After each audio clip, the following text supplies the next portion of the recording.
Подаровать усмешки и загадать заповедное жаданне. Волонтеры отрада «Імкнення» імкнуться створить добрый настрой маленьким героям свята. Все это в незвычайном формате – флешмоба.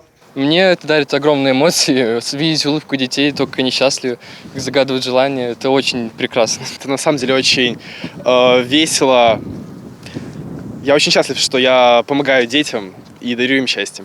Акция уже не один год. Сёлета ее адресатами стали 8 детей. У семьи Гаджаевых выховываются 4 девчонки – София, Мария, Варвара и Арина. Сустракать гостей у гэты день, кажуть, особливо приемно. Очень приятно. Вы не поверите, это такой праздник, тем более в такую трудную обстановку сейчас в стране, что все-таки, как есть, эпидемия небольшая такая, люди болеют, но праздник никто не отменял. И этот праздник просто для детей неимоверный какой праздник. Хочется, чтобы все были здоровы в первую очередь. Будет здоровье, будет все. Усього у Московскім районі обласного центру звыш 1000 сім'яў, у якіх выхоўваюцца дзеці-інваліды.